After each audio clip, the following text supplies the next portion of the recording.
The cylinder D has a mass of 20 kilograms. If a force of 100 newtons is applied horizontally to the ring at A and supported by two separate cables, AB and AC, determine the largest dimension D so that the force in cable AC is 0.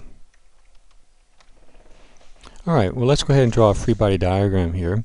So let's say, for example, we isolate right through here, and you can see that our bubble cuts through these two wires, so there has to be some sort of internal force here. So let's go ahead and call this simply AB. Now normally there would be a force here in AC, but according to the instructions it says that the force in AC is 0, so we can just ignore that one there. Of course we have the weight coming down. Alright, so in this free body diagram we have a couple of unknowns. Now our unknowns are AB and actually this distance over here, D. Well, for the analysis of a particle, which is what this is, we have two equations, so based on those two equations we should be able to solve for D and AB. Well, let's go ahead and calculate what the weight is first. That's easy. So of course the weight, since we're given mass, kilograms, we need to multiply by G. So we have 20 kilograms times 9.81, which gives us 196 newtons. Alright, well we're going to solve this problem two different ways here. So let's call this method 1.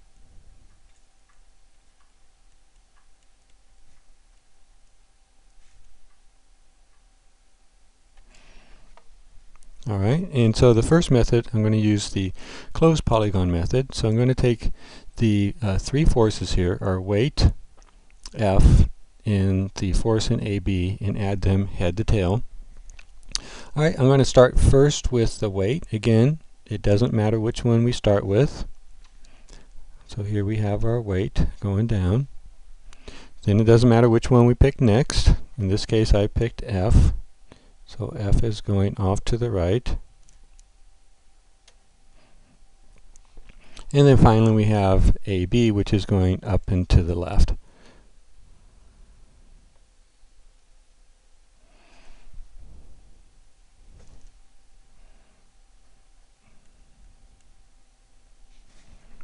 Alright, now we do know the value of F that is given. It's 100 newtons.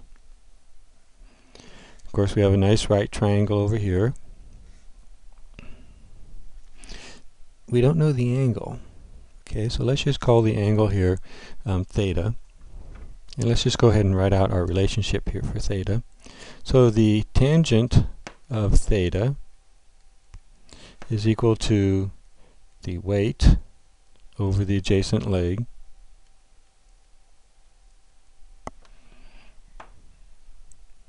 which is equal to 196 over 100. So solving for theta, take the tan inverse of course, we get theta is equal to 63 degrees.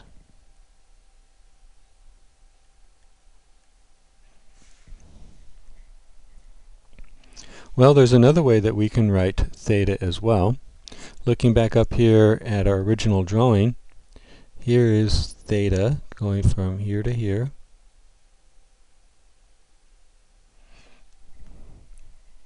Okay, and we can write that.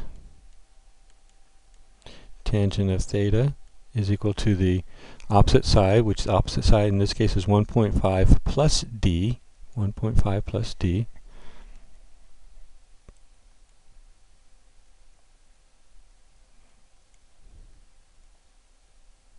over the adjacent, which is given as 2.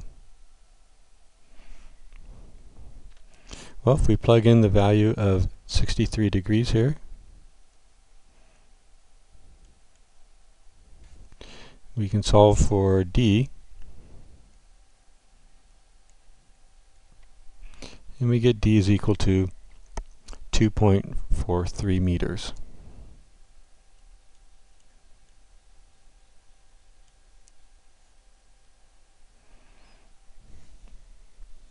Okay, well that's one way of doing it. So let's go ahead and do it another way.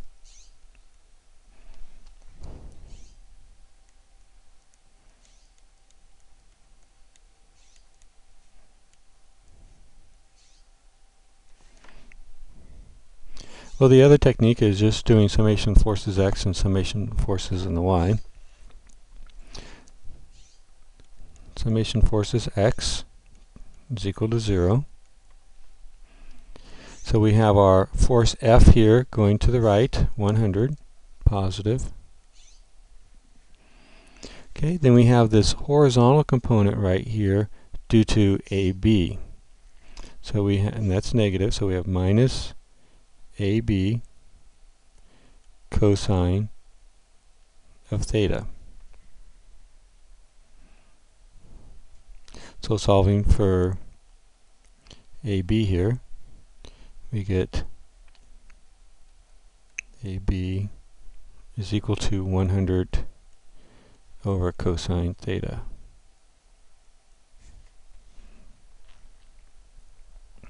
Then we'll use summation forces in the y.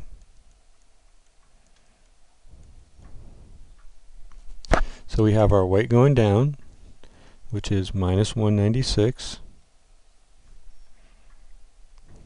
Then we have the vertical component of AB, so that's going to be the sine function, opposite side. Okay, plus AB sine theta.